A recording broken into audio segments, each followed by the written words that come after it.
Hello everyone, this is Mumbo here, welcome back, and today we're going to be taking a look at something really quite awesome, and that is this supercharged 4x4 vault door.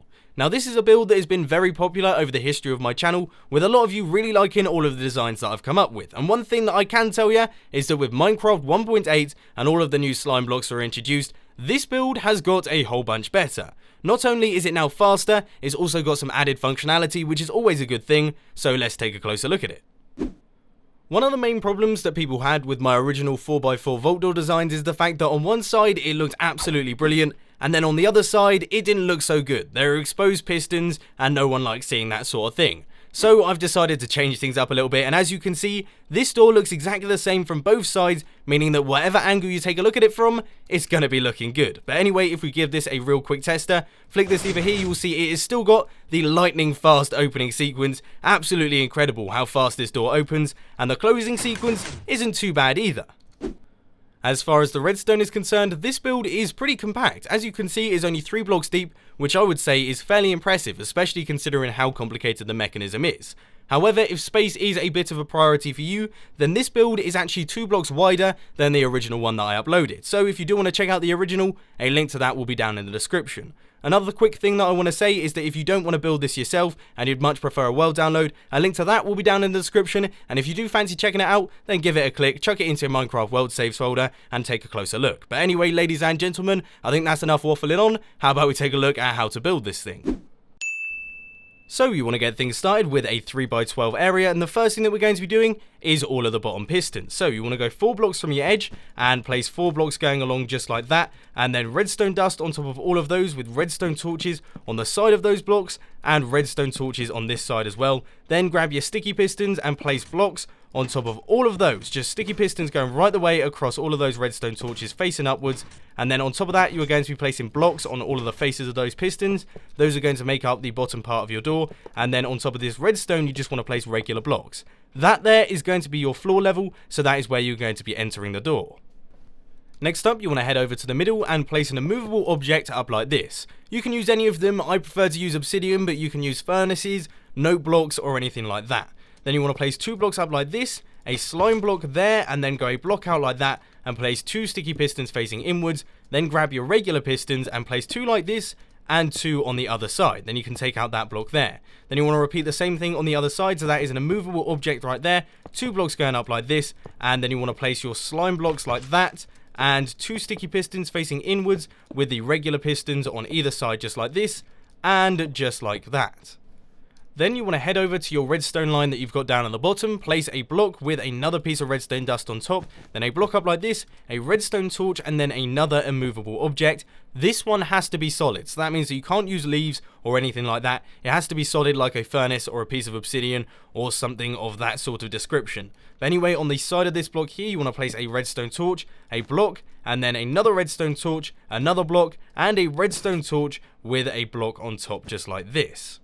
Now to do the other side, you just repeat the same process again, so that is block, redstone dust, a block up like this with a redstone torch on top, a movable object right there, and then redstone torch on the side, block, redstone torch, block, redstone torch, and then a block.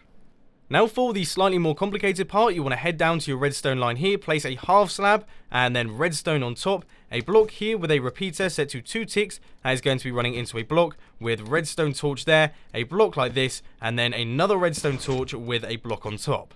Then you want to go around this side and do the same thing again, so that is upside down half slab, redstone, and then a repeater running straight into a block with the redstone torch on the side, and that is going to be running up into a block with a redstone torch on top, and then another redstone block on top of that. Then you want to head over to this side and repeat the same thing again, so that is upside down half slab there, redstone dust on the top, and I think you get the picture. You know, it's the repeater, 2 ticks on that one, block there, redstone torch on the side of that one, a block, and then another redstone torch with a block on top of that one, and finally, for the final time, we want to repeat it again, so that is half slab there, a redstone dust on top of that, a block here, repeater set to 2 ticks running into a block with the redstone torch on the side, the block up like this, redstone torch there, and then another block just like that. So that is pretty much all of the complicated redstone circuitry done. Fairly simple, isn't it? Now, if you want to give it a quick tester, all you have to do is head down to the bottom, grab a lever and flick it on. Then you want to place blocks on either side like this, just on the faces of all of these regular pistons here. That's Minecraft 1.8 bugging out there. But there we go. Now all we have to do is flick this lever. And as you can see, we have got quite a lot of the sequence done. That is the closing. And then we also have all of the opening. I still can't get over how fast this thing is. Now to do all of the top pistons, you want to head over to these blocks here and place immovable objects on those corners there, and then go up to the top and place blocks going across like that. That is going to complete your doorway. So as you can see, we've got a 4x4 area. Then you want to place blocks going all the way across like this, sticky pistons facing downwards just like that, and sticky pistons facing downwards going across like this with blocks on all of their faces, and those are going to be going down into your doorway area to finish off the sequence. So to wire these up, you want to head over into the middle here on top of this redstone torch and place a piece of redstone dust. Then you are going to need to do some half slab placing. So you want to place a upside down half slab here and an upside down half slab on that side. And then you want to grab an upside down half slab and place it there, and one there, and then one in the middle just like that. Then you can take away any temporary blocks and run redstone in between all of those just like this. Next up, you just want to grab a repeater and run it out of that redstone, run it straight into a block with redstone dust right in the middle, and then you are going to have a block right there that is going to power those two pistons and those two pistons as well. So next up, you take out those two blocks and repeat the same thing on the other side. So that's redstone dust in the middle, and then an upside down half slab, an upside down half slab on this side, and then your two upside down half slabs just here and here with one in the middle. Take out the blocks and place the redstone in on top of all of those, and then you just want to place two blocks going along like this, a repeater, and then you want to place your block like that, and redstone dust in the middle with a block right there, and that should be everything complete. So if we head down to the bottom and flick the lever, you should see that the entire door closes, and when we turn it on, the entire door opens. Awesome. So there we go, ladies and gents, that is your supercharged 4x4 vault door all done and dusted, and it certainly wasn't that difficult, was it? But unfortunately, ladies and gentlemen, that is all I've got time for today. I hope that you enjoyed this video. If you did, please be sure to hit that like button, and if you really loved it, then make sure to subscribe. But thanks for watching, guys. This has been Mumbo, and I'm out. I'll see you later.